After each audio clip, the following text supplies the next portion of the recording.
And then to education. Peter.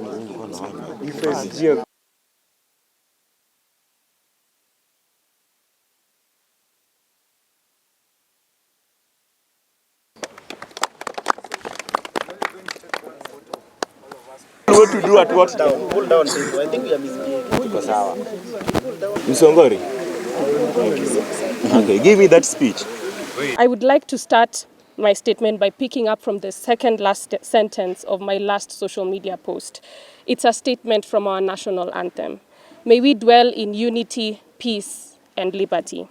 Unity is what these 47 presidents of county student associations representing 100,000 plus young people from our TVETs, colleges, and universities have demonstrated today by coming together.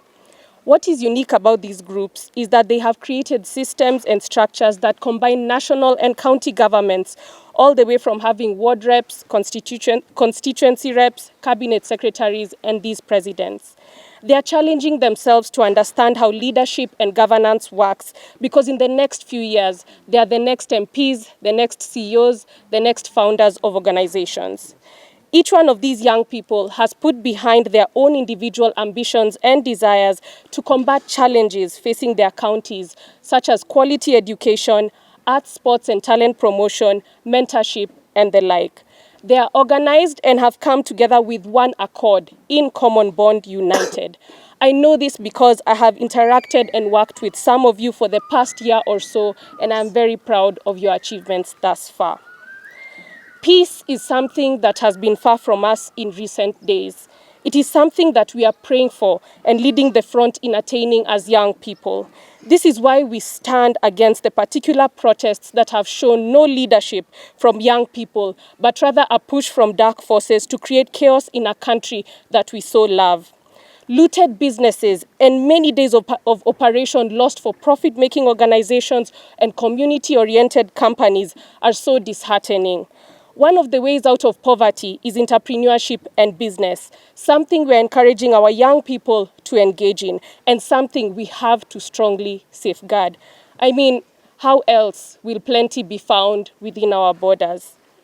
Liberty is our expression of freedom. We have freely used our voices and platforms to be a part of current affairs. I say we, because I stand before you today, not just as the president's daughter, but as one of you, a young Kenyan passionate about our country's future. I hear your voices, I understand your concerns. The challenges we face as a generation are real and pressing. From unemployment to the rising cost of living, we are all feeling the impact of our current economic situation. I want you to know that your engagement in our nation's affairs is not just welcome, but essential. They all contribute to the vibrant democracy we are building together. At the same time, I urge us all to consider the complexities of governance. Solutions that seem simple often have far-reaching consequences we might not immediately see. This doesn't mean we should stop pushing for change, but that we should approach these issues with nuance and openness to dialogue. As I continue to use my platforms to support all young people, I would like us to engage constructively. Let's criticize when necessary, but also propose solutions. Let's be the generation that's known not just for its passion, but for its innovation in governance and civic participation. I don't have all the answers, and I won't pretend to. But I'm here to listen, to learn, and to work alongside each of you for a Kenya that reflects our hopes and dreams. Our shared love for Kenya is what will indeed move us forward. There are many ways to engage with young people. This is something I've been doing for over the past 2 years in my own ways and formats, and the government is putting together the multi-sectoral forum to formalize that. But each one of us can engage with young people. The Ministry of Youth, for example, already engages with young people. I throw a question back to you. Why aren't we already acknowledging those who are working with the young people, the various organizations, platforms such as the county associations? They've been working in the back end. Yes. And now is when things are coming to the front, that there are various people who've been pushing for young people. So this is not something new, and it's not a current phenomenon, but it's something that has already been happening. What we are saying as young people is we won't allow anybody to use our name to misalign us and to put us away from the right support that we need. Because for us to flourish as young people, we need support of the private sector, the public sector, the government, and that is why we have to stand behind our current government. We are the county presidents of the comrades.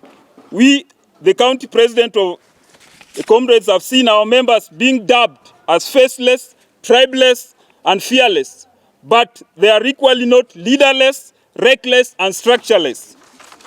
That being said, we have agreed on the following. We have accepted and welcomed the National Dialogue Forum proposed by His Excellency the President. We appreciate our President for taking the issues of the comrades with such genuine gravity and seriousness, and for that reason, we accept dialogue and remain available to engage over long term. We are privileged to have the opportunity to interact, to interrogate and discuss for the matters of students, education, and foster a cultural interchange between us, between any stakeholder in the education sector, and above all, to create a generation that is educated, and above all, give a public civic education to all the generation.